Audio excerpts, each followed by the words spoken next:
certain people in your life, like wise elders showing you right from wrong, the work that we doing here is going to be pointless. Because how many of y'all got a brother in the world to where you try to tell him about this truth and he don't really get it? Why? Because he doesn't have the correct counsel. He doesn't have the correct brothers around him leading him to the truth. You feel me? And honestly, if you're not firm in who you are, you're going to be led astray by the concepts of the world. You feel me? So if I could get somebody pull Proverbs 15 and 22. This is Proverbs chapter 15 and verse 22. Without counsel, purposes are disappointed, but in the multitude of counselors, they are established. So in the multitude of counselors, the purpose and the things that we are doing is going to be established. Like in the sense of this, without a multitude of counselors and wise men, we are led astray because there's only a few wise men. But in a multitude of them where every brother is acting like a brother, every brother is being a brother, every brother is correcting you when you falling, you won't be able to fall short so easily. Like I had a brother in the world and I told him, like, listen, I ain't trying to be your homie if I can't correct you. I ain't trying to be your homie if you can't correct me. Why? Because correction comes from the Lord. The Bible say the Lord correct those of whom he loves. That's right. So if you're not willing to accept correction, then you're not willing to be my brother. How can you love me? Somebody pull 1 John 4 and 20. How can you love me if you don't? Salakia, how can you love God if you don't love your brother? How many times have we tried to preach this same message to Christians and they fight us and they hate us and they dislike us, but they supposedly love God? How can you say you love God if you hate your brother? If your brother right here trying to tell you, listen, this is the truth. We messing up. We are not right. And you hate him for it.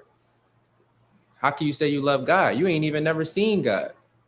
You ain't even never, like, it's crazy. Like, I always think back to this. This is an analogy that always helped me come into the truth. When I think about Christ, Yahweh Shai Mashiach, when I think about the things he went through, he was one hell of a brother. Yahweh Shai didn't get a wife. Yahweh Shai didn't do a lot of things just for the brotherhood. Like, Salakia, before you pull 1 John 4 and 20, somebody pulled John 11 and 50. Like, he was willing to die for this nation. He was willing to give up all the cares of how many people have we came across? They can't give up weed. They can't give up woman. They can't give up the cares of the world, basically, for this truth. Like, I just had a brother tell me, I can't not get a haircut. And I'm like, damn. So Christ went his whole life being tempted by a woman, being tempted by all these different things, and he didn't fall into it all because he knew he had a mission. And you telling me you can't get a haircut? Like, come on. We worry about little matters, basically. Like, we can't shake these little things when Christ shook all of it. Like, what better Salakia, what better example than Christ? Right.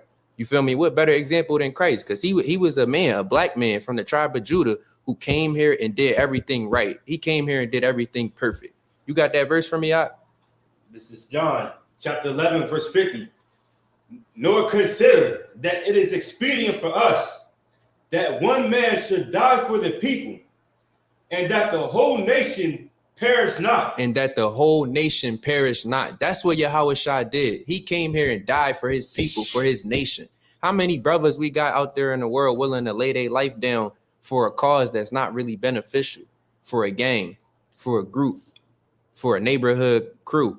How many of our brothers is willing to die for things that's not beneficial to the black community? Was you able to get that video or no? Not so long ago, I seen a video on Instagram of a brother having a police interaction, and the police said that he hit him falsely, basically, and he slammed the brother. And the brother's sister clearly seen he didn't hit the cop, Salakia, and she vouched for the cop. This is why brotherhood and sisterhood is important, because if we were able to govern ourselves, we wouldn't have to go to these other nations who hunt our steps.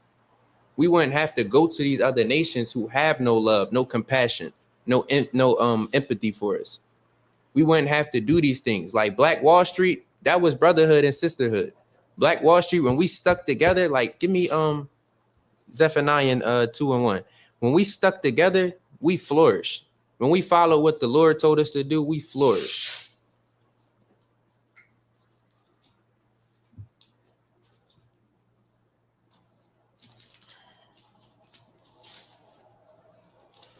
And a lot of times, like the way you speak to your brothers, the way you address your brothers, everything you do in a manner of how you deal with your brother and your sister is important.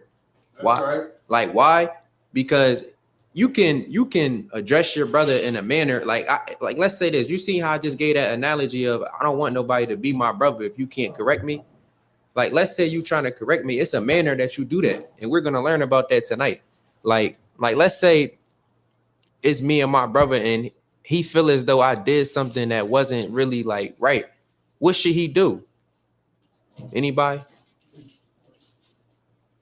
Anybody want to answer that? What should Go to him and him alone. he should go to him and him alone? Why? Because when you try to correct a brother in front of people, a lot of times he never hears you. He's not gonna hear you in front of a crowd of people and you trying to correct him. You got to pull that brother to the side and be like, yo, bro, this wasn't right. Why? Because that's respect. That's honor. That's showing your brother you love him because you still willing to not let him stumble, but you also willing to tell him the truth about himself. You feel me? And that's what we all need. Like, I don't need anybody around me that's going to be like, yeah, I don't need a yes man. I need a brother. Right. I need somebody who's going to be like, you fucking up. Excuse my language, but you messing up. You feel me? Because if we allow everybody to just, and this is just in Israel, if we allow all Israel to just do whatever, what makes us better than everybody else? Like, it's a commandment. Give me 1 John 4:20. Because it's a commandment to love your brother. It's a commandment to love your sister. It's a commandment to deal righteously. It's a commandment. And while the brother grabbing that, like, it's so important the way we judge matters in Israel. Because you could judge a matter falsely and you could be the detriment to why a brother leads the truth. You feel me? Or why a sister leads the truth. This is why how we just read in Proverbs 15:22, in a multitude of counselors, we gonna flourish. Right. You feel me? That's why the correct counsel is important. You got that? This is 1 John chapter 4 and verse 20. If a man say, I love God and hateth his brother, he is a liar. He is a liar. So you can't say how many Christians do we come across and you telling them, yo, you can't eat pork. You can't sleep with this nation. You can't do these manners of evil. And they're telling you, no, bro, no. And they steady going at you. They hate you. Now, how could they say they love God? If we just read, if a man say he love, read that for me one more time. If a man say, I love God and hateth his brother, he is a liar. He is a what? A liar. So you're a liar if you say you love God but hate your brother. Why? Because your brother's around you every day. Your sister's around you every day. If you moving about, you see your brother struggling and you not willing to help him when you got it, you know that verse that say, if you got it, give it. Basically, like if it's in your power to give to that brother, give it to him. You want to pull the verse? Yeah, it's in Proverbs, I believe. But if it's in your power to help your brother out, you should help him. Why? Because you could be that same person in that same position.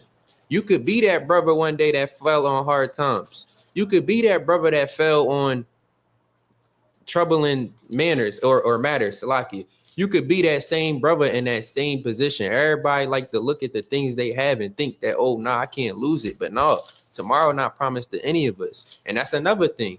Tomorrow not promised. So why not love your brother? Why not love your sister? They could be gone in a snap of a finger. They could be gone in a drop of a dime.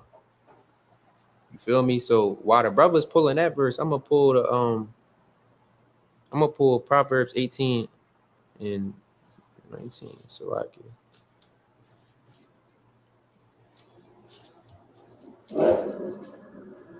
before you read that, I'm gonna read this. It's Proverbs 18 and 19. It says, a brother offended is harder to be won than a strong city, and there contentions are like the bars of a castle. So as I asked the brothers, what should you do if a brother offends you? He said, go to him and him alone. Why? Because if you offend your brother in a certain manner and y'all don't address that issue, a brother that's offended is harder to be won than a strong city. So think about how hard it is to conquer a city. Now think about that same analogy with a brother you offended. Let's say you talk to that brother wife in a manner he didn't like. That's going to be, if that brother's not wise enough, that matter could get taken way further than it should have. This is why these laws, statutes, and commandments is important. This is why the way you deal and speak to your brother and your sister is very important. That's right. You feel me? Why? You got that verse? I don't know. All right. I got you.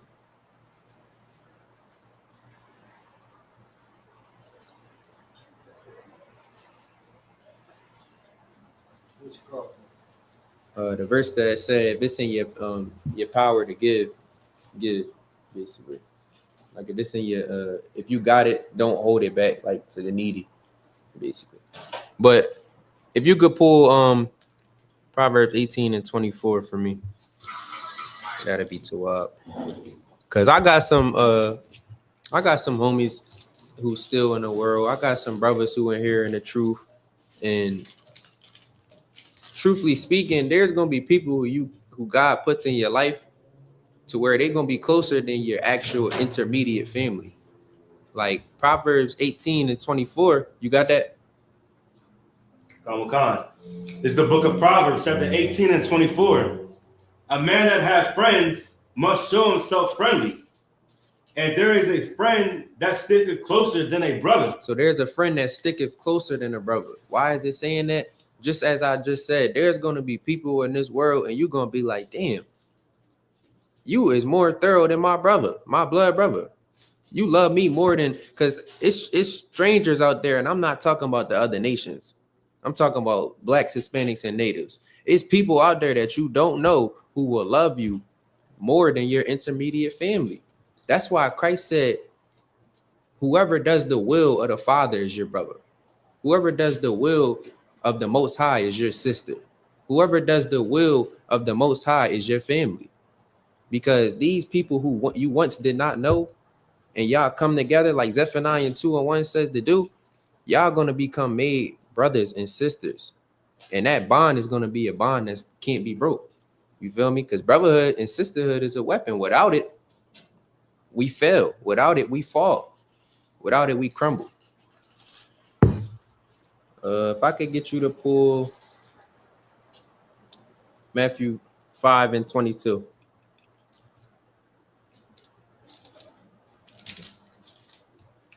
And just as I was saying early, like the way you deal with your brothers is very important. Like let's say I got a problem with my brother because it's something he doing. I shouldn't just go out and tell everybody else. I should go to him.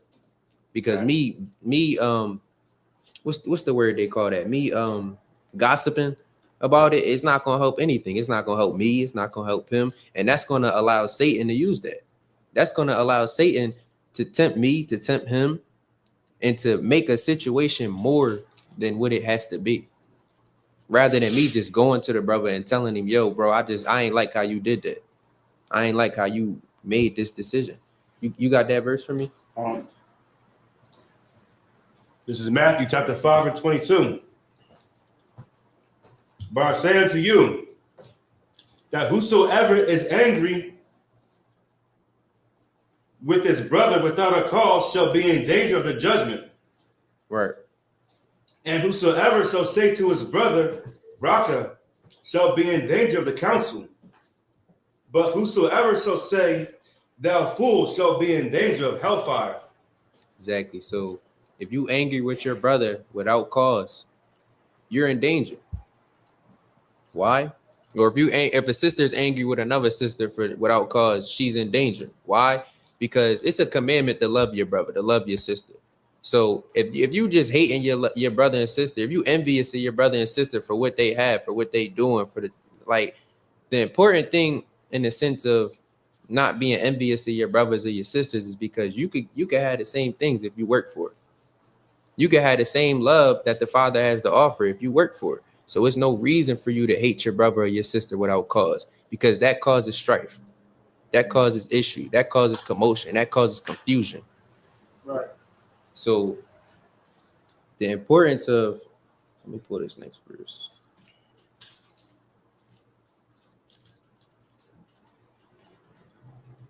So I'm just grabbing this verse to tie in. I'm about to pull 1 John 3:15.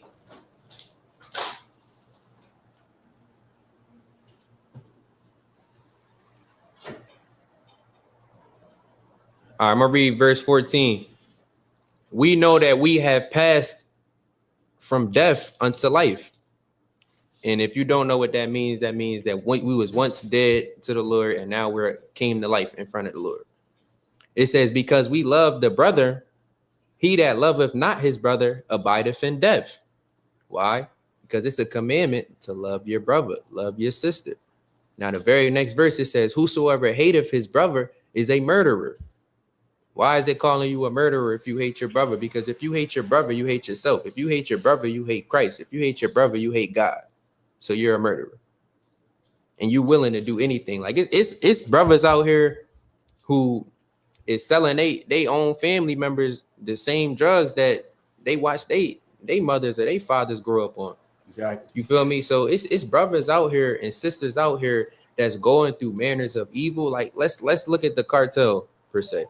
They're bringing in drugs and flooding our communities with drugs when they don't even know. They flooding their own brothers and sisters with the same with the same calamity that they can't escape. So this is why it's important for us to come together and come back to these laws, statutes, and commandments, because without us knowing, like, how many of our brothers and sisters don't know that we brothers and sisters? Right. How many Hispanics don't know that they are kin to the natives or kin to the black people? How many times have you came across a Puerto Rican and said, yo, you my brother, you my sister? And they said, no, we not. Because they don't know, because they were fed the strong delusion that the world has to offer. Like, how did the oppressor get us? He divided and conquered us. Like, if you separate us, we are weaker separated than we are together. Like, think about it. The Bible say nobody could come into a strong man's house and just spoil it.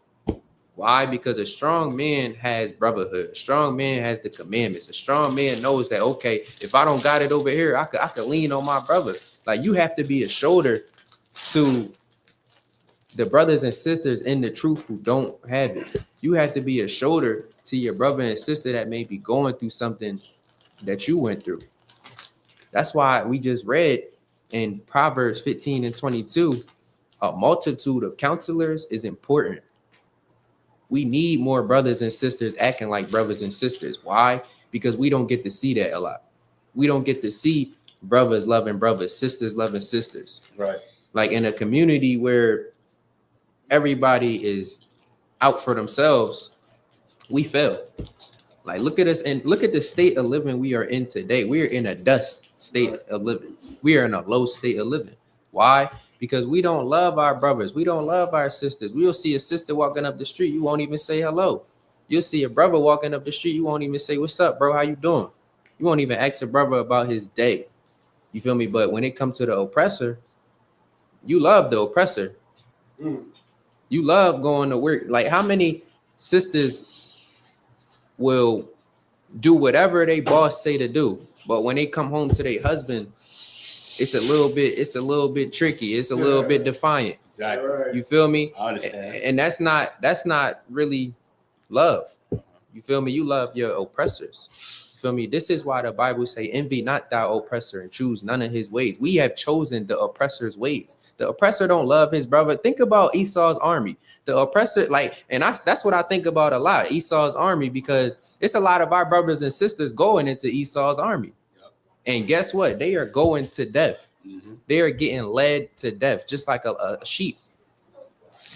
You know, so this is the importance of us waking our brothers and sisters up, letting them know that you are part of the 12 tribes. You are part of God's chosen people. You are one of God's elect. This is the importance of brotherhood and sisterhood, because if nobody, like, think about Christ. If Christ didn't dedicate his life to die for his nation, like give me that 1 John 5 and Salakia, it was 1 John 11 and 50 again. Give me that 1 John 11 and 50 again, because if Christ didn't do this, truthfully speaking, we wouldn't even have a chance. Or John 11 and 50, Salakia. If Christ didn't die for us, for his nation, for his brothers, for his sisters, we wouldn't have a chance to follow God. Why? Because we disobeyed God. We disobeyed him. We didn't follow. We didn't love each other like Christ said, like Christ taught. Salakia. And while you pull that verse, I got it right here. You got it. Read it out for me. This is John 11 and 50. Nor consider that it is expedient for us that one man should die for the people, and that the whole nation perish not. And that the whole nation perish not. That's what our brother did. He was the epitome of brotherhood. You can't get more brotherly than Christ. Right. You cannot get more brotherly than Yahushua Mashiach. He was the perfect example of what you want to be in this truth, right, and how you want to move in this truth, and how you want to deal with your brothers in this truth, because you can't be acting like no punk with your brother. Exactly. You have to be willing to tell your brother what it is, and no matter what. Because if you are willing to hide your words from your brother, then you're willing to watch your brother fail. Exactly. You're willing to watch your brother fall. Right. Give me Matthew 18 and 21.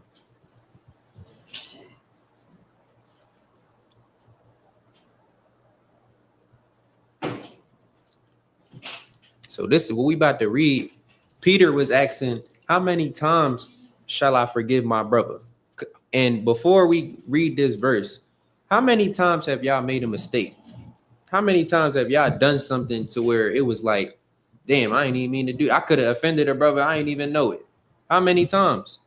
You feel me? We didn't all did things by mistake. So this is why it's saying, I got you. This is why it's saying to forgive your brother. Why? Because you was once that brother that needed to get forgiven. Go ahead. If I could, what you're saying is absolutely heavy, because growing up in the world, right, you know, we used to do what the Philly brothers call bidding. Mm-hmm. So we ranking on each other doing stuff, and it's a constant thing that we doing. And then you doing it so much, sometimes you don't even realize, you know, when you're actually offending a brother. And I remember one time I had said something that I didn't realize, and it was on camera too. I'm in high school and it's on camera. And I didn't realize I had offended the brother until the tape was run back and I could see his facial expression when I said what I said. Exactly. Like a brother might not even say nothing. He might be offended the whole time, and now he's letting Satan play off of them emotions. That's why it's important to go to him and him alone. And that's why it's also important to address every matter. If you feel offended, you got to address that brother and let him know, hey, bro, you offended me. Exactly. You know, like I ain't feeling how you did that. I ain't feeling that. So that's it's a you got that verse for me. It's very important to show brotherhood, show sisterhood. Also, Salakia too, before you read that, sisters too. It's important for y'all to have sisterhood, because Absolutely. How many times will y'all get cool? And well, this is a worldly example. How many times will sisters be cool with each other and then talk shit about them when they leave? Mm-hmm. You feel me? So it's very important to have a strong bond with who you call family, exactly. A strong bond with who you call your brother, who you call your sister, because it's going to be a time where you need to lean on them. Mm-hmm. And they may be a time where they need to lean on you. Exactly. And you need to be there. This is the book of Matthew, chapter 18 and verse 21. Right. Then came Peter to him and said, Lord, how oft shall my brother sin against me, and I forgive him? Mm-hmm. Till 7 times? Jesus saith unto him, I say not unto thee, until 7 times 7, until 7 times, but until 70 times 7. Until 70 times 7. You need to keep forgiving your brother over and over and over again. You need to never stop forgiving your brother. Why? Because this next verse I'm about to read is going to show you. If you read Matthew 7 and 2, it says, for with what judgment ye judge. So I'm going to break it down line upon line. So let's say you got a brother who is out there sleeping with white women, Awesome. and you tell him, yo, bro, you can't be doing that. Exactly. You messing up, but you just cut the brother off. You never talk to him again, right? You give him one chance. What this is saying, the same way you judge, you're going to be judged. So it says, ye shall be judged, and with what measure ye meet, it shall be measured to you again. So when you stand in front of the Lord, he's going to give you one chance, and then he's going to turn his back on you. The same way you judge is going to be the same way you're judged. So this is why it's important to, just as Christ told Peter, to keep forgiving your brother. You want to be forgiven, don't you? You want the things you did to work. When you repented, you want the Lord to see you change. So you got to give this brother a little space to change. Give this sister a little space to change. You can't look at what that brother or sister did in the past and then keep it dwelling in the future. Like if they telling you and they sincere in heart that they really gonna change, you have to leave space for that. You got something? Yeah, concert, because what you're bringing out is heavy. You know what I mean? Because you know what I mean, Blacks and Hispanics and Native and First Nation people, like we don't have anybody to give us mental health care growing up. Exactly. You know what I mean? So there's a lot of us that has like PTSD and they're bipolar. Right. You know what I mean? So we have to learn how to navigate this world, knowing that our people have these kind of health conditions and these mental health conditions. You know what I mean? And this is why forgiveness is important, because you know that this is the cause of white supremacy. Yeah, and it's heavy what you're saying too, because that ties back into the Proverbs 15 and 22, having wise counselors around you, because a wise counselor will be able to, like, oh, I'm gonna pull this verse real quick. Like, if you quick to wrath, you're not wise, because let's say your brother just do something itty bitty and you quick to burst out on him and go crazy. Like, bro, it wasn't even that serious. Not even. You mean, like, just like you pulling up, a brother may be dealing with some mental illnesses to where you didn't know. You didn't, ain't nobody just coming out like, yeah, bro, I got PTSD. You mean nobody not doing it? So you don't know what this brother or sister is actually battling. Like the Bible say we battle not against flesh and blood. Right. You mean? So we fighting against way more than the average Joe know. Exactly. So when we going out there teaching this word to our brothers and our sisters and they turning their back on you, hating them, you got to have a little grace. You got to have a little grace, because you got to understand they're not all the way there. They're not all the way as wise as you are. And being that you're wiser, you have to move differently. Being that you're wiser than them, that's more of the reason that you had to be more of a brother. Like, think about how wise Christ was. He was so wise that he knew not to punish that woman for adultery right then and there. He knew to say, go and sin no more. He knew to be a brother to that sister. Give her a chance. You feel me? So it's all about how you deal with certain matters. It's all about the counsel you give, because the counsel that we give is going to save lives. The way we act like brothers is going to save lives. The way our sisters come into this truth and be sisters like anybody never seen, that's what saves lives. That's what gives hope. That's what shows us like, damn, right. We actually got something here. A nation could be built. You mean we could actually rule the earth? Like somebody pulled 2nd Ezra 6 and 59. And why I'm pulling this verse is because it's this saying of we like crabs in a barrel. You mean we all at the bottom trying to get out of the bucket and we pulling each other down. You mean 6 and 59. Like, we should not be pulling each other down, because we're all in this same bucket. We should not be crabs in a barrel. We should not be crabs in a barrel. Why? Because the world was made for our sakes. And being that it was, we need to come together like it is. We need to be this royal priesthood. We need to be royalty. We need to treat when our sister's walking up the street, we need to treat her like royalty. When the brother is walking up the street, you need to treat that brother like royalty. You don't need to envy your oppressor and act like Esau towards your brother. You mean, because Esau hated his brother. Go ahead, pull that verse for me when you got it. Khan. This is 2nd Ezra chapter 6 and verse 59. If the world now be made for our sakes, why do we not possess an inheritance with the world? Why do we not possess an inheritance with the world?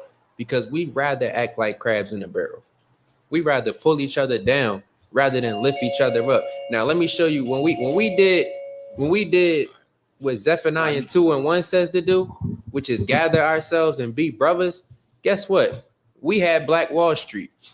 We had hospitals. We had college rates going up. We had career success. We had all the things that the Black community needed. When we followed what God said to do, we had brotherhood, we had sisterhood. But guess what? The world is not in our possession right now because we rather act like crabs in a barrel. We rather pull each other down rather than lift each other up. If you can give me Matthew 25 and 40. Matthew 25 and 40. Con.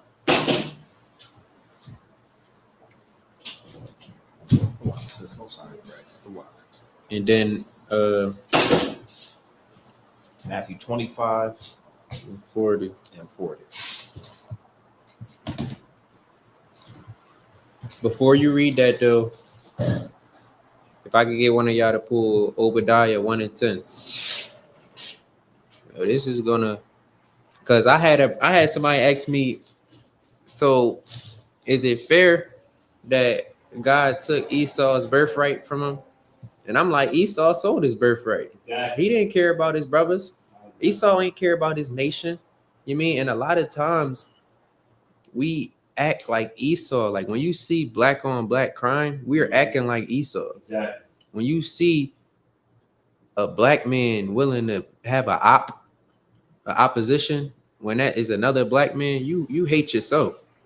You got internal things going on that you need to shake. Exactly. And what is it? You need God. You got that verse for me?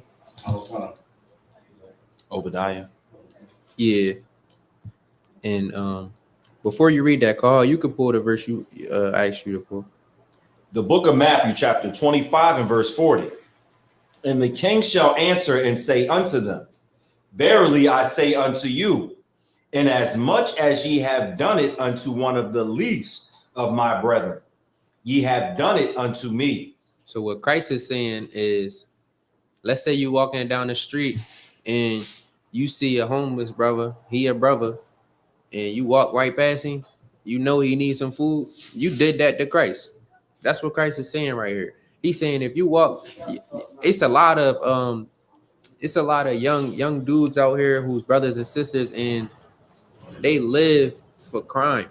Like I remember growing up, my brothers and sisters, they would beat up basically random people. And let's say you going around and you beat up a random brother, yo, you hate Christ, you beating up Christ. You hate yourself. You're a murderer, as the scriptures say. You feel me? Because if you hate your brother, or you hate your sister, you a murderer. You hate your brother, you hate your sister, you don't love God. Like we debate, or I don't want to say debate, but we dialogue with Christians all the time, and we tell them the truth of the scriptures, and they hate us for it. So how could they say they love God when they hate us for being Israelites? They hate us for following the commandments. You got that scripture in Obadiah?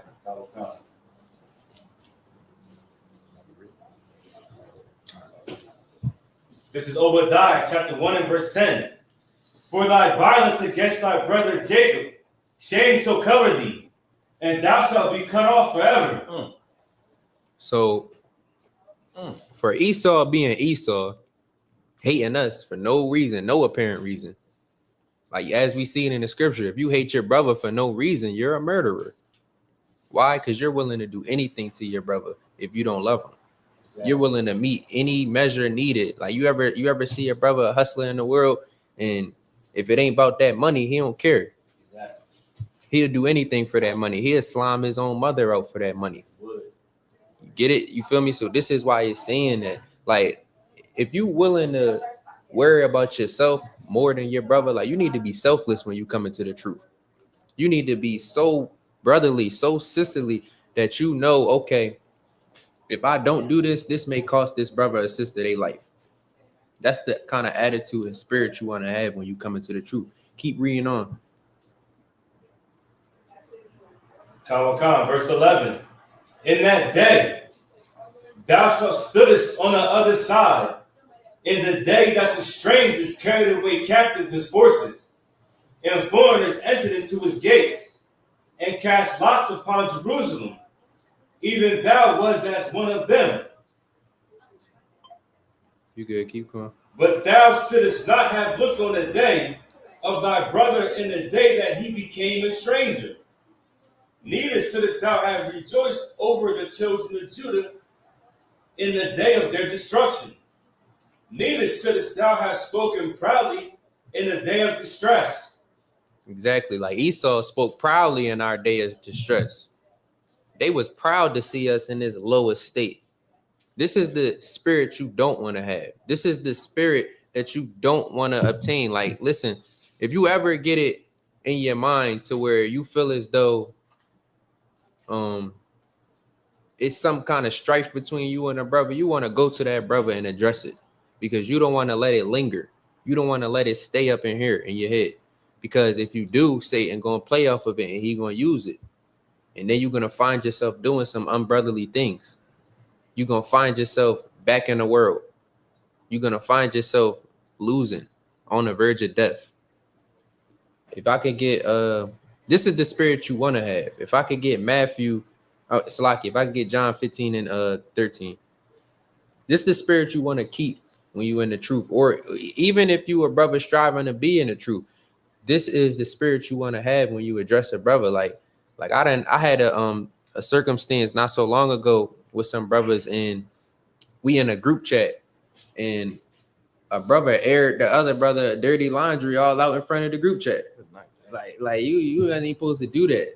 You gotta pull that brother to the side and let him know, like, yo, brother, you moving kind of shiesty right now. You mean you don't want to air it out in front of the whole group chat? Why? Because now this brother feel like he gotta prove himself. His pride getting in the way. You feel me? As we all know, when pride comes, destruction comes. You feel me? You got that for me? I'm a con. The book of John, chapter 15, verse 13. Greater love have no man. Read the verse right ahead. Salaki. The book of John, chapter 15, verse 12. This is my commandment, that ye love one another as I have loved you. Verse 13. Greater love have no man than this, that a man lay down his life for his friends. And just as we read in Proverbs 18 and 24, there's going to be a friend who sticks closer than a brother. So there's going to be people who is somewhat your friends, because as we know, if you're a black, Hispanic, or a native, you're a brother or you a sister. So we ain't even looking at you like a friend. You a brother or a sister, unless you moving like a stranger, unless you moving like a heathen. You mean, but there is no love greater than somebody who claims to be your brother or your friend, who will lay down their life for you. Like, it's so many brothers in the world who still in the streets, who still doing certain things, and they willing to die for their cause. They willing to die for their homie. And those are the spirits that we need in here. We need more brothers and sisters willing to die for this truth. Right. We need more brothers and sisters willing to put it all on the line like Christ did for this truth. We need more brothers and sisters who have faith in this mission, because this mission is what's going to bring our kingdom here. Like, the kingdom is near. I know y'all see all the signs going on. The kingdom is near. This is the high time to come back to these commandments. This is the high time to come back to being a brother, being a sister. You ain't got to be out in the world by your dolo. You feel me? Like, everybody want to think that standing alone is something good, something great. No.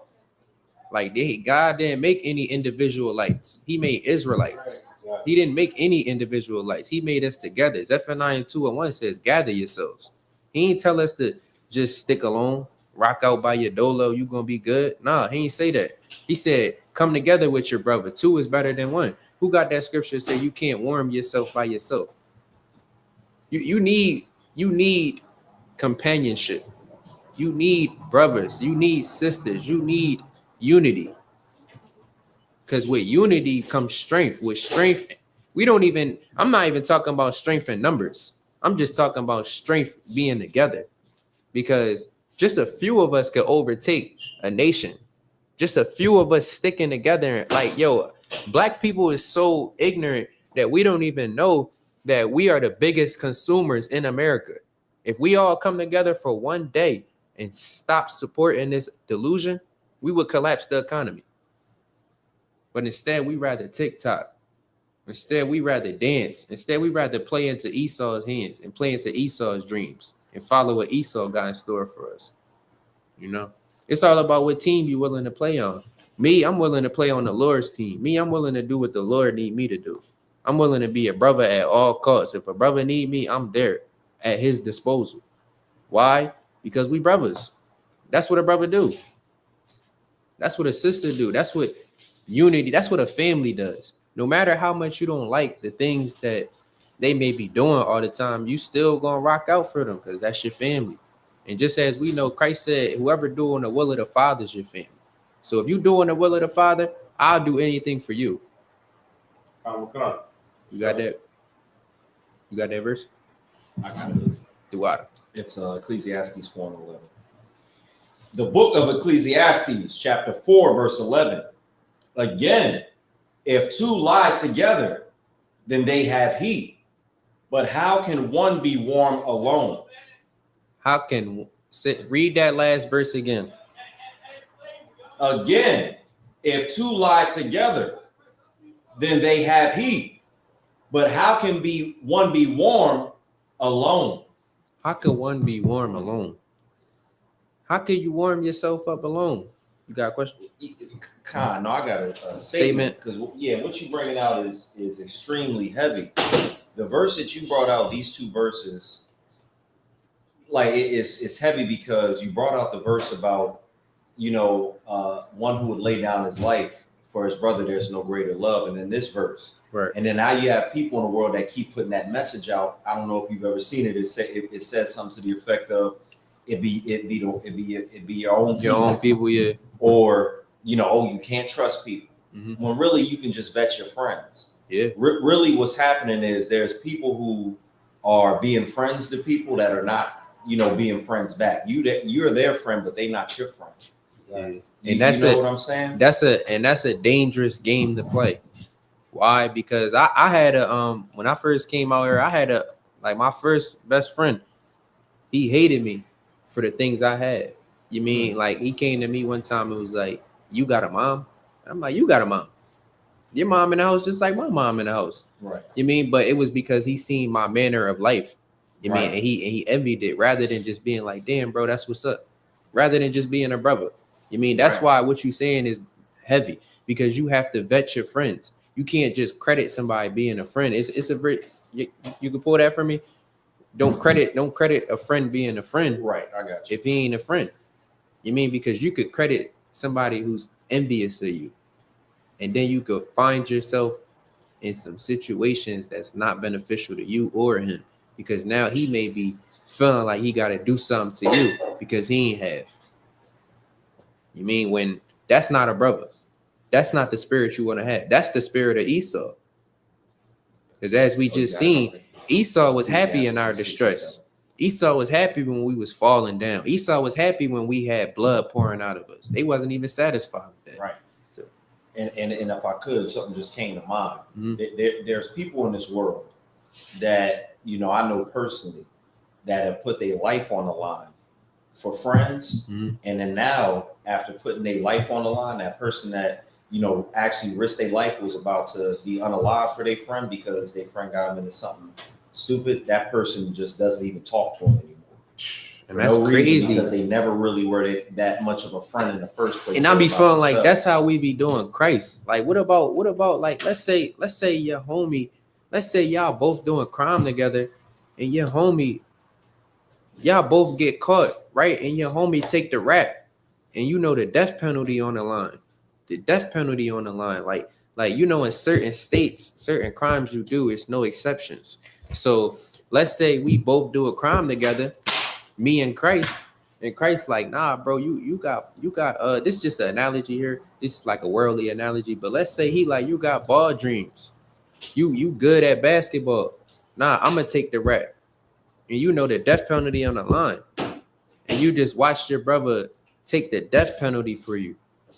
Do you think that it would be brotherly for me to go back to the streets and do the same thing that my brother just got the death penalty for? You think that it's righteous when police is breaking in your house and your sister is siding with the police? No, that's not brotherly. That's not sisterly. That's not unity. That's not Israel.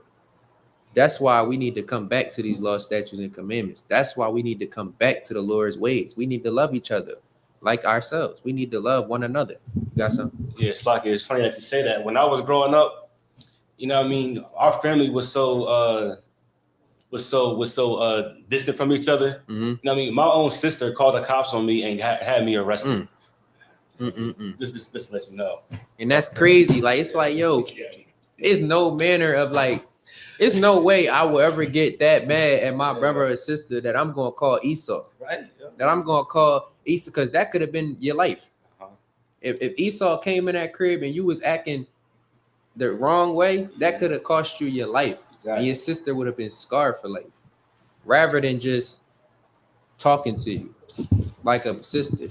Rather than y'all being able to speak it out like family. You mean, that's why unity is important.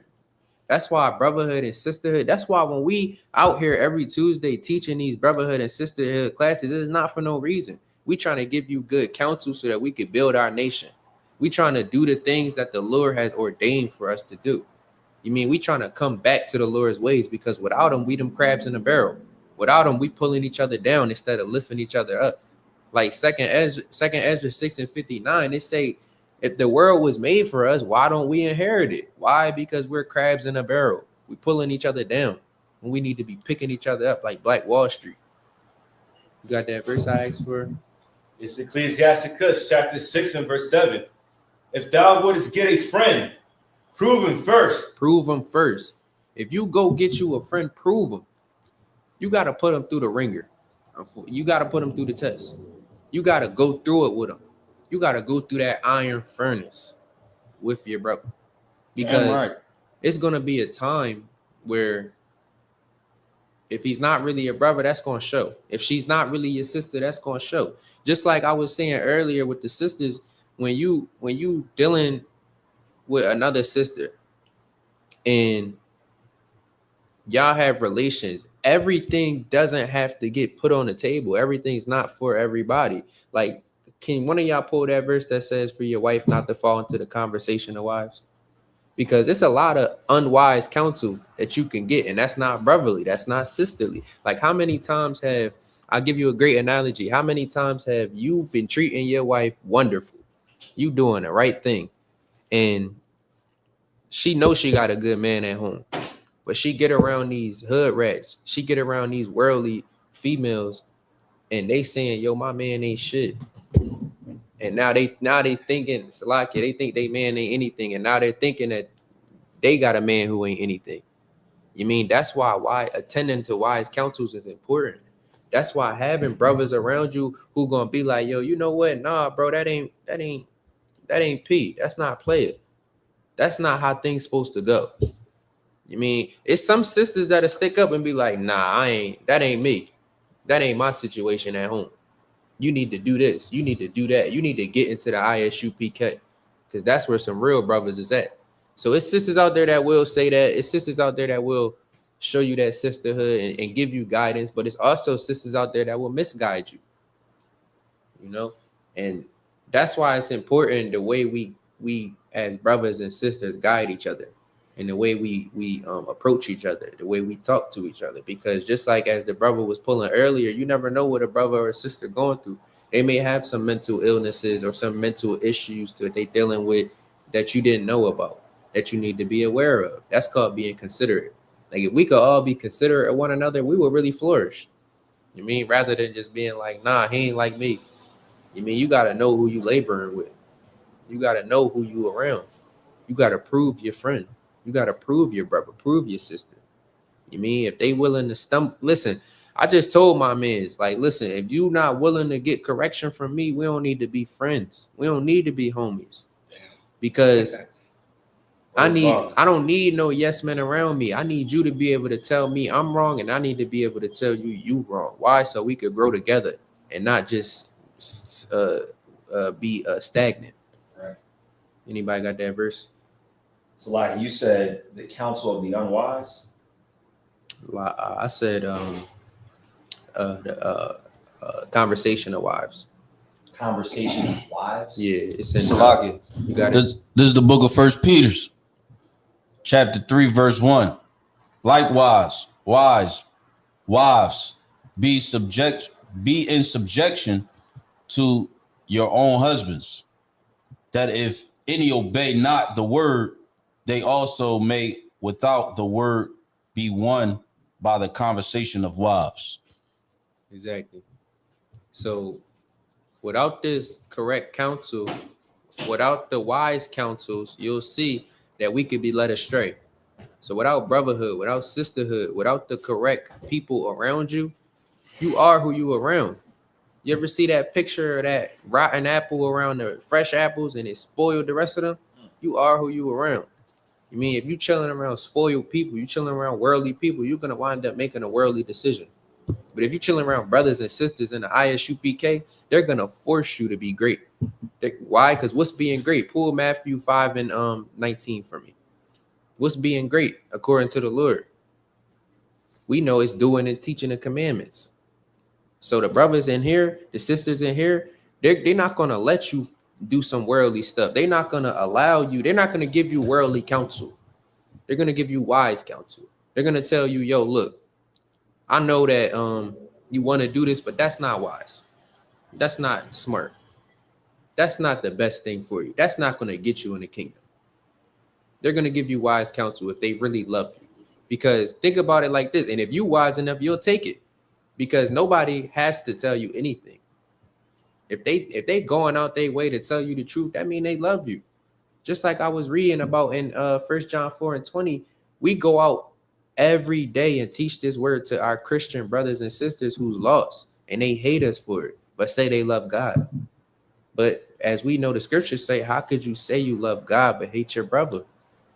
So it's kind of, you got something? They'll hit you with God knows my heart. Yeah, and God does know your heart, and he know it's filthy. Right. It's filthy. If you ain't loving your brother and your sister, your heart is filthy. It's wicked. Like how many brothers out here selling drugs to their brothers? They witches. We out here battling spiritual warfare, and the only way we gonna survive is with this brotherhood, is with this sisterhood, is with this weapon that the Lord has given to us. You got it? This is the book of Matthew, chapter 5 and verse 19. Whosoever therefore shall break one of the least commandments and shall teach men so, he shall be called the least in the kingdom of heaven. But whosoever shall do and teach them, the same shall be called great in the kingdom of heaven. Read that one more time. Whosoever therefore shall break one of the least commandments and shall teach man so, he shall be called the least in the kingdom of heaven. So, as we just seen, as I was explaining, if your brother or your sister love you, they're going to teach you to be great, because they don't got to tell you, they don't got to give you wise counsel, but if they're giving it to you, it's because they love you. They want you to be better. So if he teaching you to be great in the kingdom, it's because he love you. It's because he's a brother. It's because she's a sister. So unity is important. Somebody pull Psalms 119 and 98. You gotta also, like I was explaining earlier about the brothers and sisters that have opposition out here who's still in the world, the brothers and sisters who don't know their enemies. You need to know your enemies out here in this world, because we have enemies. We have people that hunt our steps. Salakia, while he pulling that, could one of y'all pull that? They hunt our steps. It's in Lamentations. You got that verse 119:96 or 98? Khan, You pull it. thou through thy commandments. This is Salakia. This is Psalms 119, verse 98. Though through thy commandments has made me wiser than my enemies. So why, if anybody could, this is kind of a broad question, but why would the commandments make you smarter than your enemies? How? How will it make you smarter than your enemies? It's a broad question, but it's a lot of good answers to it. The commandments put you give you a one up over your enemies because these are commandments and laws that the enemies didn't never get. Okay, I'll take that. But you could clean it up a little bit more, though. You can clean it up a little bit more. Anybody else? Go ahead. The laws was given from the Most High. Say it again. The laws was given from the Most High. Yeah, it was given from the Most High, but it's things in them that make you better than your enemies. Why? Like, okay, look, our enemies, right? Think about Esau's army and the Lord's army, right? Our enemies, they have casualties of war. They have it to where they'll send their own flesh out there to die, and they don't care about them. When our brothers and sisters came back from the world wars, they was right here out on these streets homeless. But guess what? If you joined the Lord's army, you know it's a commandment to love your brother, love your sister. So now you know, okay, when we come back from this war, you can't treat your brother, your sister any kind of way that warred with you, that fought enemies with you. This is why it's going to make us better than our enemies. Why? Because we know we have to have brotherhood. We have to have unity. They don't care about no unity. They don't care about no brotherhood, sisterhood. They don't care about what that brother or sister got going on in their life. They care about what you going to do for this army. You mean? And it's the same sense with us, but we have the commandments. So we know whether we care about what you're going to do for this army, we also care about what you're going to do after the war is done. We care about how you're going to live your life after the war is over. We care about how we going to treat each other when we not warned, even while we warned. You mean? It's all spiritual. You mean brotherhood and sisterhood is a weapon that they don't have. That's how it makes us better than our enemies. That's how it makes us wiser than our enemies. You got that other verse that I asked for in Lamentations? The book of Lamentations, chapter 4, verse 18. They hunt our steps. They hunt our steps. Who's the they? The oppressors. Right. Keep going.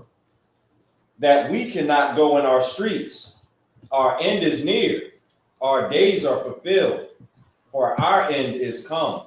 So it's heavy with them saying we cannot go in our streets. I know that everyone in here has heard of these sundown towns and these places where after a certain time you cannot go outside. You mean? And why is it like that? Because the Lord is not on our side right now. Until we come back to having brotherhood, sisterhood, unity, and following these laws, statutes, and commandments, the Lord will not fight for us. It means Zephaniah 2:1 says we have to gather ourselves so that a brother or sister who don't know about a sundown town would know, yeah, you know what, bro, you can't go out past this time because these Edomites is out here hunting our steps. These Edomites is out here waiting for you, lurking, privily, trying to catch some blood. So, you know, that's the importance of brotherhood and sisterhood. Like we gotta, let me see if I can find this.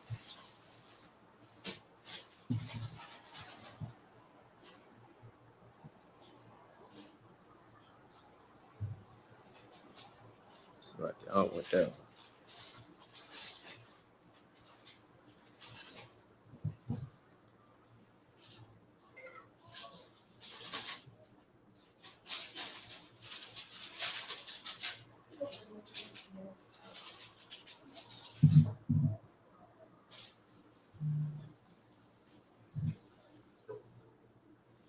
All right. Let me go back here. Pull Psalms 55 and 20 for me. I think I already said that one though.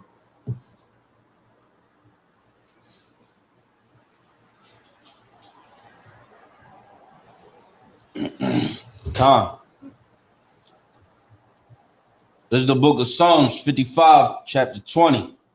He hath put forth his hands against such as be at peace with him.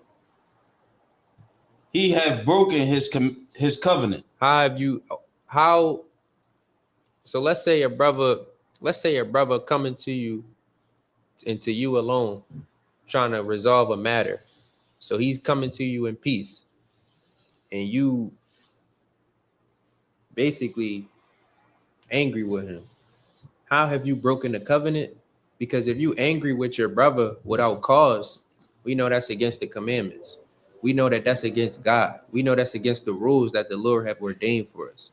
How can we raise young men to be young men without strong and wise brothers, strong and wise counsels, strong and wise men above us? Like everything that we do is rank and order. Like how many brothers in this truth got a younger man over them, but they don't treat him like less because we understand the spirit of brotherhood. Right. We understand that, okay, this brother may be younger than me, but he worked for his position. Exactly. So I'm not going to envy my brother. I'm not going to be angry with my brother without cause. I'm going to understand he worked for that. And if I want the same things, I'm going to work for it too. I'm going to even go to that brother and ask him how he did it. You mean try to get some of his wise counsel. I mean, like wise counsel in the truth is very important because it's easier to do wrong than it is to do right. It's easier for you to fall than it is for you to walk uprightly. You feel me? Like it's easy for you to fail. Like think about it. Just as we read in that scripture in Ecclesiastes or Ecclesiasticus, I think it was, you can't even warm yourself up alone. So without a companion, without a partner, without a brother, without a sister, you alone in this world. And when you alone, guess who's gonna come to you? Satan. Like Christ was tempted when he was alone. Christ was tempted. We all tempted all the time, but you're gonna be tempted the most when you alone. He gonna come to you and put thoughts in your mind that's not really true. And if you're not wise enough, or if you don't have nobody to call and lean on, like I got brothers in here that I could call no matter what I'm going through. I got brothers in here that I could call when I'm down to my lowest. And I could be like, yo, bro, you got time to rap? And a brother gonna sit on the phone and rap. Why? Because that's what's needed. You have to be a brother and you have to be a sister. You have to be someone to lean on. We all need somebody to lean on. Nobody not strong enough to where they could do this mission on their own. We not Yahushua. That's why he's the king. We not Yahushua, but we could be like him. That's the importance of this brotherhood that we teaching. We teaching to be like Christ. Christ taught that it was a commandment not to hurt your brother. That it was a commandment to treat others how you want to be treated. Why is that so important? Because if you moving around with the spirit of treating others how you want to be treated, right? And not just anybody. I'm not talking about the strangers, the Edomites, the Africans, and all the other nations. I'm talking about the Israelites. I'm talking about the blacks, Hispanics, and natives. Why is it important to treat them how you want to be treated? Just as the brother pulled earlier, we don't know what they're going through. We don't know if they have a mental illness that they're dealing with. So you may have things that stumbling blocks for you, just like they got things that stumbling blocks for them. The best thing you could do is be there for them. Let me pull this verse up. So while I pull this verse up, anybody got any questions about how you could be a good brother, a good sister?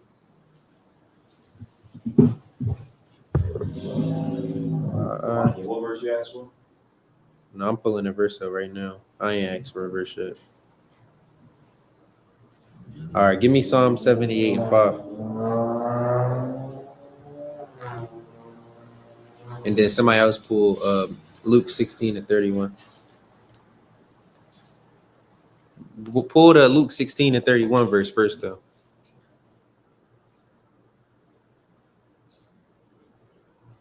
And then Salakia.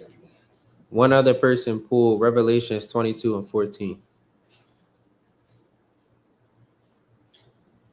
And read Salakia, you said Luke 16 and 31? Yeah. Okay.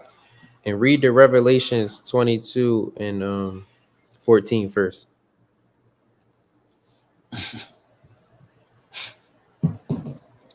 Salagi. So Revelations 14 and what? 22 and 14. 22 and 14. Salagi. And while they pulling that, I'm going to read Revelations 14 and 12. It says, here is the patience of the saints. We know the saints is Israel. Here are they that keep the commandments of God and the faith of Yahushua. So if you consider yourself to be a saint, which most people do, but they not loving their brothers and their sisters, you can't get into the kingdom of God without loving your brother. You can't get into the kingdom of God without treating your sister appropriately. You can't get into the kingdom of God with hating Israel. Anybody else got them verses, Apple? You got that? Yep. Con, this is the book of Revelations, chapter 22, verse 14. Blessed are they that do his commandments. So blessed, you're gonna be blessed if you love your brother. You're gonna be blessed if you treat your sister how you want to be treated. You're gonna be blessed if you treat your brother and your sister how you want to be treated. You're gonna be blessed if you love one another. You're gonna be blessed if you keep these laws, statutes, and commandments. Because as we know, to get into the kingdom, we gotta keep the law, statutes, and commandments. And what's the commandment? To love your brother like yourself. So it ain't no getting around that. Ain't no getting around. Don't think you could get into the kingdom alone. Just like we said earlier, there's no individualites. We Israelites. So we are one. We're a unity. Like Black Wall Street was a good depiction of brotherhood and sisterhood, because when we stuck together, we rose up.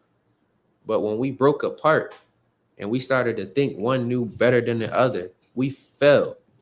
Just like the crabs in the barrel analogy. If you're willing to pull your brother down, you're willing to fall. Go ahead, brother. You ask me. Salaki, I was about to say, ever since then, though, you could see how the black nation in America was afraid to even make a move like that happen ever again.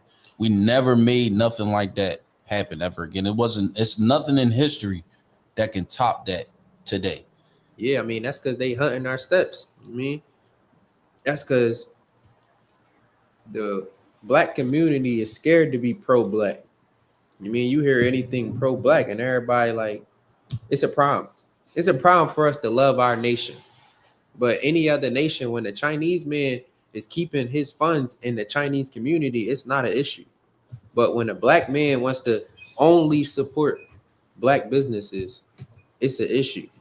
You got to spread the love. Nah, we ain't got to spread no love. We got to love our nation. Go ahead.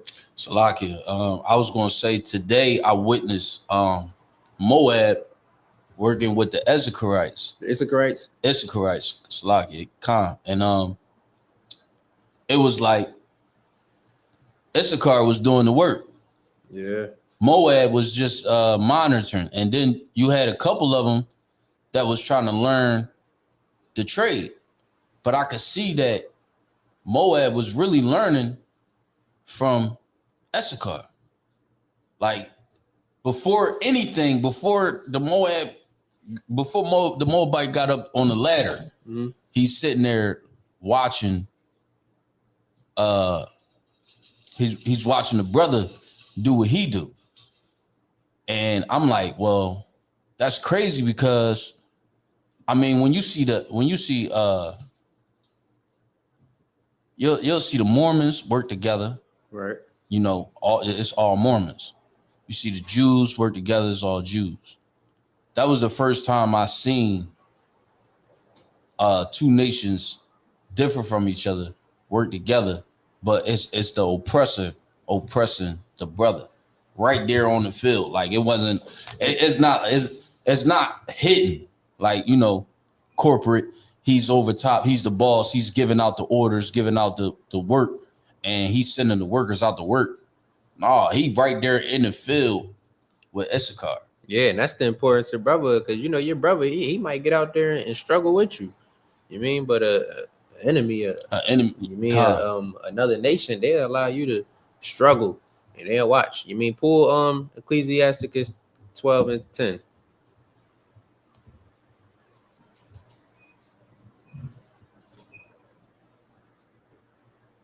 I mean, because as we know, these other nations, they don't have a regard for our lives.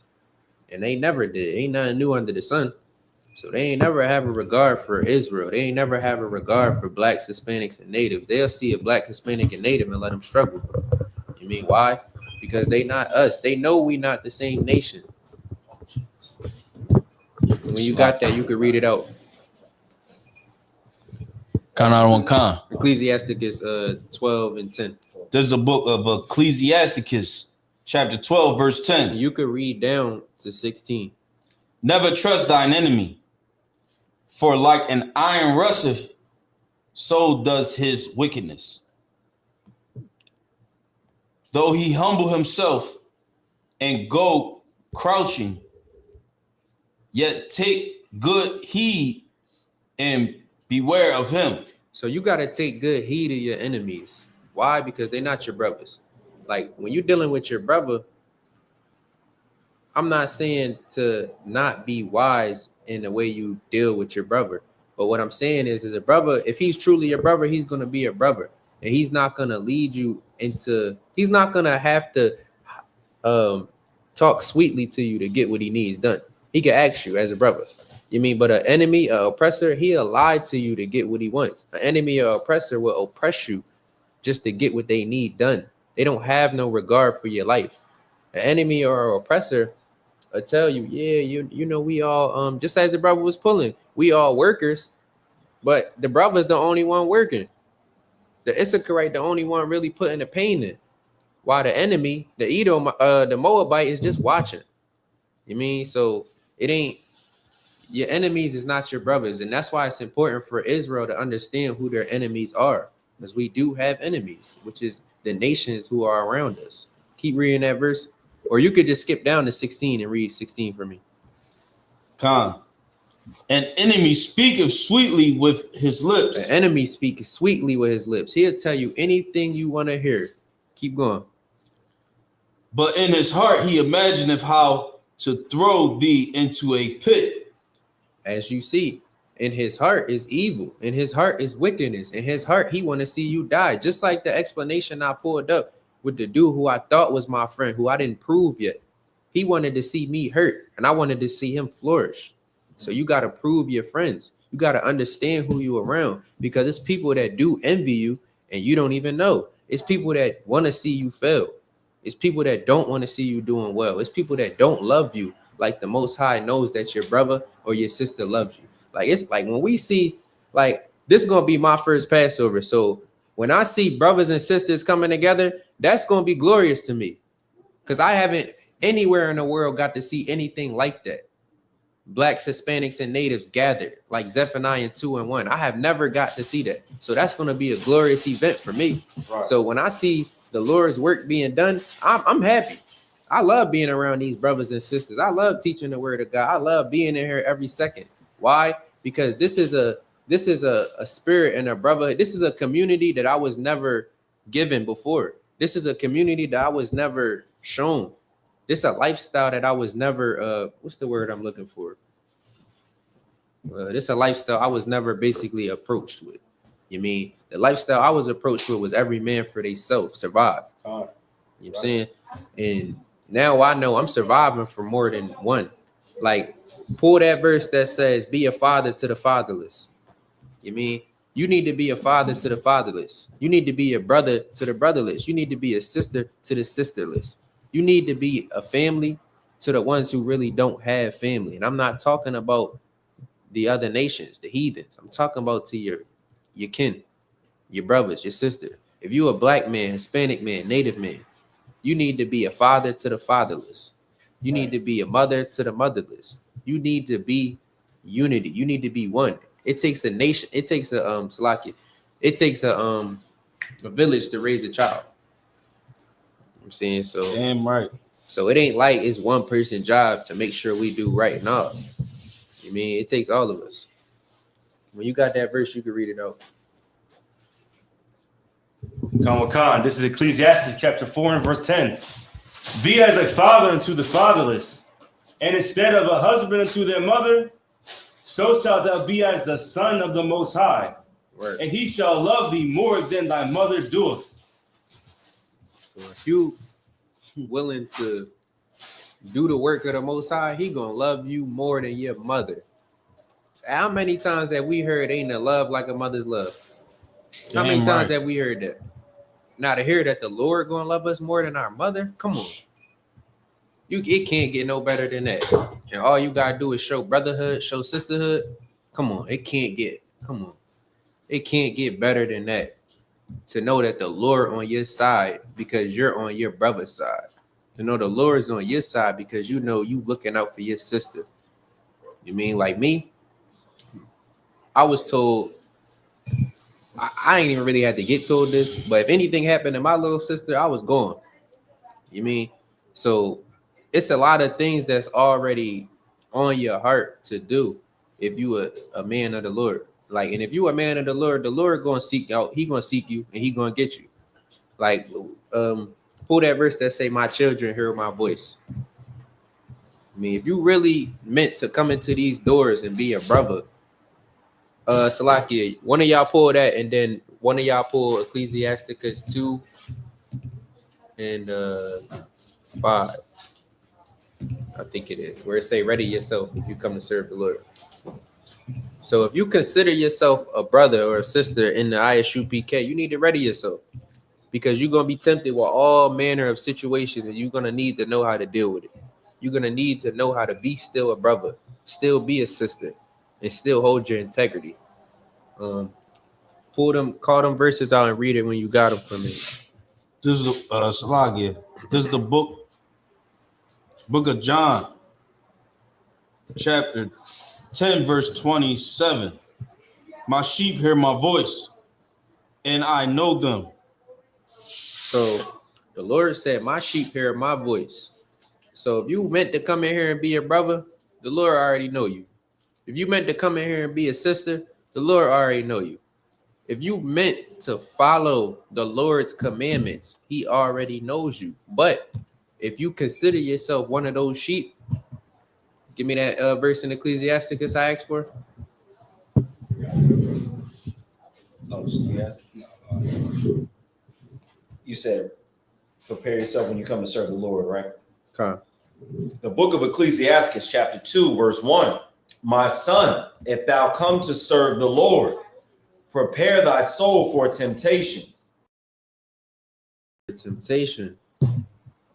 Because when you come into this truth, the closer and closer you get to God, the more and more Satan's going to work to get you out of this. The more and more Satan's going to put people around you that's unbrotherly. And you're going to need to deal with those situations like a holy man, like a separate man, like somebody who's not in the world. You're going to need to be a brother to that brother who hurt you. You mean, like how many people came across a bully, you mean, and you understand he only bullying people because he hurt. You know what I'm saying? You got to be willing to understand that. Go ahead, brother. You had something? Salagia, I was just gonna say, I was one of them bullies. I was one of them bullies that bullied because I was hurt. Right. I mean, because I felt like I'm not gonna say I was hurt. I'm gonna say I was bullied. I mean, it's cool. Yeah. I was bullied, and I was picked on. Right. And I said, I'm not gonna let nobody pick on me or bully me like that bully bullied me. Right. So anytime I ran into a situation that I felt like I was about to be overpowered or bullied, oh yeah, I bucked up and I charged at it. Like as if that bully was right in front of me. So exactly. And it's unfortunate, but you didn't have a brother around who understood that. Who understood, like, damn, you know what? This brother just going through something. This brother just going, his situation at home may not be desirable. His situation out here in the streets may not be desirable. You ain't had nobody to just be like, you know what, fuck it, bro. I'm gonna rock out with you. Excuse my language, but I'm gonna rock out with you. You mean? Like, I'm gonna rock out with you to where you understand it's people out here in the world who ain't going to just turn their back, who ain't just going to bully you, who ain't just going to be ignorant. That's why brotherhood is a weapon, because when you know you got somebody you can lean on, think about how strong that makes you. When you know, all right, I'm going through it, but I'm not going to end my life. Like, I just seen this post on Instagram. It was a brother who just ended his life because of his girlfriend. He was stressing. Now, think about if he had a brother he could have called on and been like, yo, bro, I'm stressed out. Yo, shorty tweaking right now. You know what I'm saying? You feel me? Think about if he had a brother he could have called, and his brother may have been like, yo, bro, ain't even that serious, bro. It is what it is. Come chill with me. It is what it is. You mean you can't control nobody but yourself. You might as well come rock out with me and you gonna move on. You gonna live on. You mean? But because that brother didn't have a brother, how many, I don't know if y'all noticed, but all the parents in here, when you are a single child, now I was never a single child, so I didn't grow up that way, but single childs come out different than children with brothers and sisters. Right. Would y'all agree? Go ahead. I would. I would say that if I could, Mhm. single children are normally a little bit more stubborn. Exactly. Single children are normally a little bit more like, I could say that they might even be maybe a little bit selfish sometimes too. They're used to having it to themselves and maybe not sharing. Like, all right, I'll give you a great example. I'm a twin. Right. So my older brother, before I was born, he had his way. You mean? But when I was born with my twin, we got all the attention, and he became like rebellious to that. You mean? He didn't like us because of that. He grew out of that, but it was, like it could get like, just like you were saying, you could be selfish because you want your parents' love. But I never had the option to be that, because even in the womb, I was connected to somebody. Right. You know what I'm saying? Even in the womb, I had a brother. You mean? So it's like kids who grow up alone and kids who grow up with brothers and sisters is different. And you have to look at yourself right now like a child, because you're a child of the Most High. When you come into this truth, you reborn. Christ said you have to become like a child. Pull that verse for me. You have to become like a child. So if we all consider ourselves children of the Lord, then we understand we're children growing up. We're not single children. We're not children alone. We got brothers and sisters that we also got to account for. So me, when I went out, I had to account for my brothers and sisters. So these are things you have to do, just like Christ said to do. You have to love your brother, love your sister. Look out for your brother, look out for your sister. You see them falling, counsel them, help them. The book of the book of Matthew, chapter 18 and verse 3.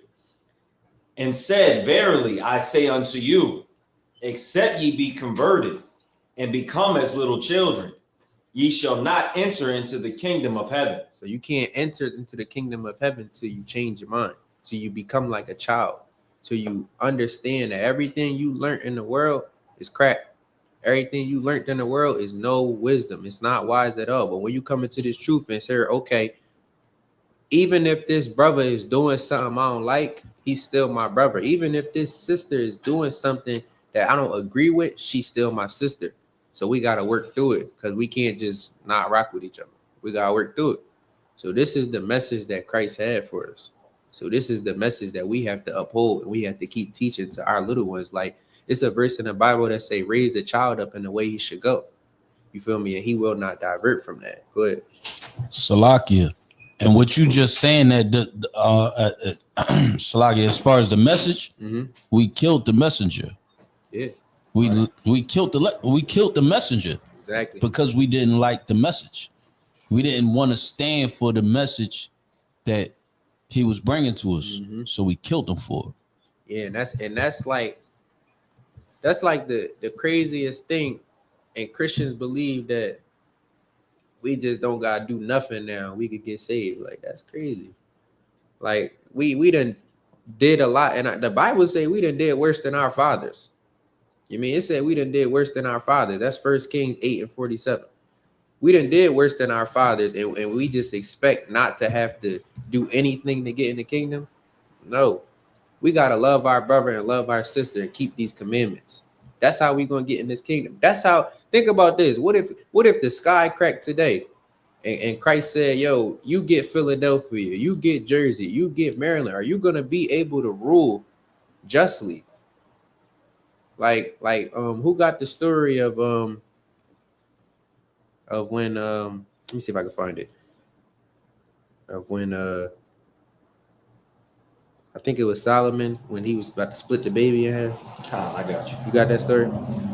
Yeah, like that was some righteous judgment. I don't know if I could listen. Right. I'm a righteous brother, but that was some wisdom.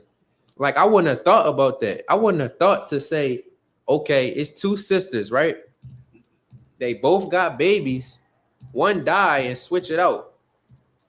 And the other one, like, a mother knows her child. You mean, so the one sister, we gonna read about it, but he did such a righteous judgment. It was crazy. And like that's brotherhood, that's sisterhood, because he understood, okay, this sister right here, that's her child. This sister right here, she would rather this child just live. The other sister just wanted the child to die because hers already died. That wasn't sisterhood. That wasn't sisterly. That wasn't family like to do that. They was in the same household, had children on the same day, and one died from an accident, and she was willing to see the other mother suffer, the other sister suffer because of her mistakes. You mean we all make mistakes, but it's about learning from them. It's about growing from them. Got it? The book of 1 Kings, chapter 3, verse 16. Then came there 2 women that were harlots unto the king and stood before him. And one woman said, O Lord, O my Lord, I and this woman dwell in one house, and I was delivered of a child with her in the house.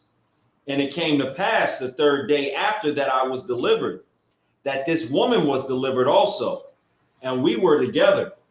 There was no stranger with us in the house, save we 2 in the house. And this woman's child died in the night because she overlaid it. And she arose at midnight and took my son from beside me, while thine handmaid slept. So if you Slakia, not to cut you off, but that's not sisterhood. Y'all in the same house and y'all both just had babies. The condition of a woman when she has a baby is not like she can move around and do a lot of things like in that manner. Right. So that's not sisterly for you to see that your child died and you to go to another sister and take her baby. Like think about how hurt that would lead a sister. That's not sisterhood. That's not what Christ taught to do. Keep reading on. And laid it in her bosom, and laid her child in my bosom. And when I arose in the morning to give my child suck, behold, it was dead. But when I had considered in the morning, behold, it was not my son, which I did bear. And the other woman said, Nay, but the living son, or Salakia, but the living is my son. So you see how unsisterly this sister was? Right. She was willing to lie. She was willing to swap the baby out. She was willing to do all manner of evil just because her child died. Like that's not sisterhood. That's not loving one like yourself. If you wouldn't want that done to you, why would you do it to her? That's not loving God. Go ahead, keep reading on. And the dead is thy son. And this said, No, but the dead is thy son, and the living is my son. Thus they spake before the king. Then said the king, The one saith, This is my son that liveth, and the son is the dead. And the other saith, Nay, but the son is the dead, and my son is the living. And the king said, Bring me a sword. And they brought a sword before the king. And the king said, Divide the living child in 2, and give half to the one and half to the other. Now that's a man. The king was That's man. gangster. Yeah. How many of y'all think y'all could have did that?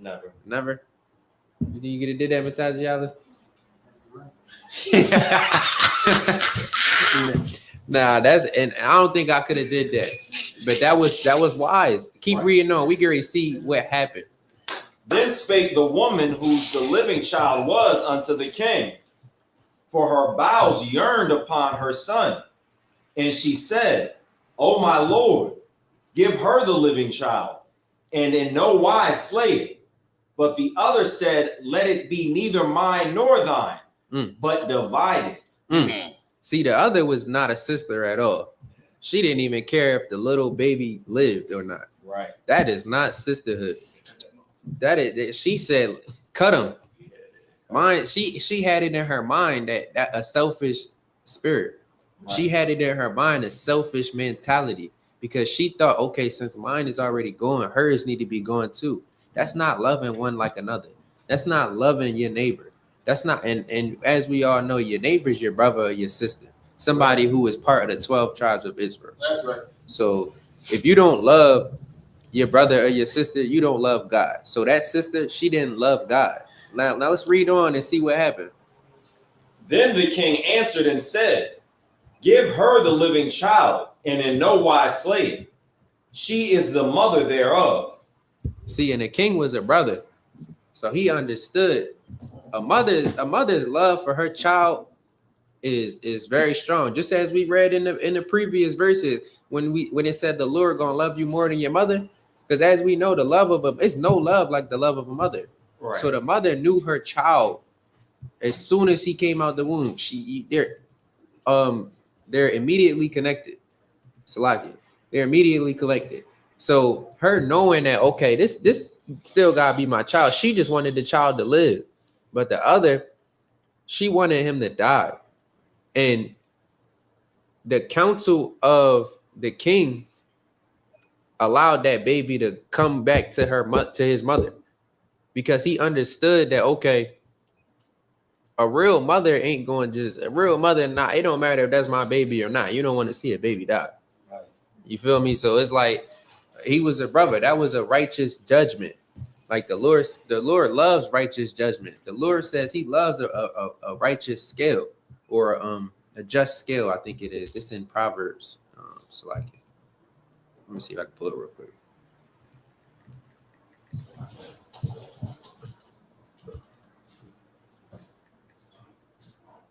Proverbs 16 and 11.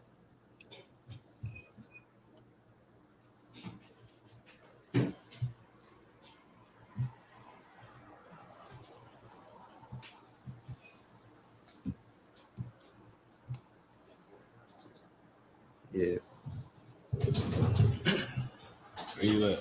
This is the book of Proverbs, chapter 16 and verse 11. A just weight and balance are the Lord's. What? All the weights of the bag are his work. So a just weight is what the Lord desires.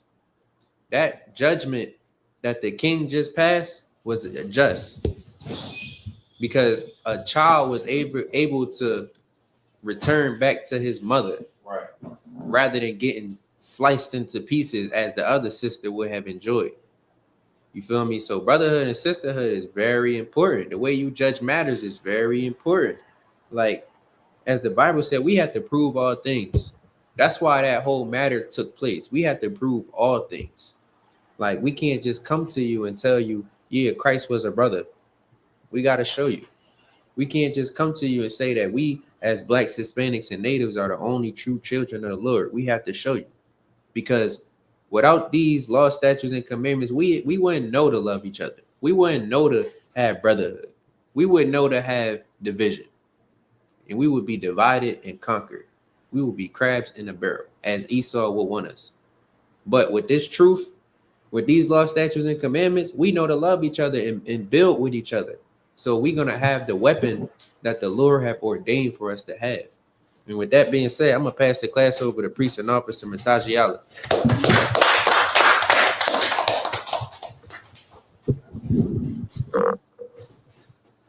What? Sounds great. All right, CPK security announcements. Rules for new brothers and sisters. When a new brother or sister comes to the school, they are off limits for 6 months. They are to be saluted only. They are here to learn and share themselves with the world. They need transportation and teachable arrangements. After 6 months, if a brother or sister has an interest in a particular person, they'll seek counsel from the heads. Tithes, which is a commandment. Numbers 18:21, Malachi 3:8-10, means 10th in Hebrew, Ma'aishah. That's 10% for every penny of any increase the Lord gives you. Priest fund, free will offering for the priest. It's not mandatory. It's whatever amount you like to donate. Upcoming holy convocations, we have the Passover. It's finally here, right? April 12th in Atlanta, Georgia. All right. So, I pray everyone got their travel arrangements already squared away and their living quarters already squared away. And make sure that you square your house away, because when you come back, we will be in the Feast of Unleavened Bread. It means no, we are to not eat anything to have leavening in it for 7 days. So people got to get rid of that bread and cookies. You got to get rid of that stuff. Or not get rid of it. If you got somewhere outside your living quarters that you can put it for that 7 days, you can preserve it there. But that's for everything that has to be out of your living quarters. All right. If everyone wants to be a trooper in school, start wearing all black boots, shirt, pants, headband, scarf. With that being said, we agree with Elijah. Stand. Individual. Elijah Shabbat. Elijah. Barak. Yahweh Hashem Yahushua Barakatam. Yahweh Matai. Saul, which means eternal. We're going to get Sister courtesy salute. Sister Elijah. Sorry. Individual. Elijah Shabbat. Elijah. Barak. Yahweh Shamar Alatam Hashem Yahushua. Yahweh Matai. Class dismissed.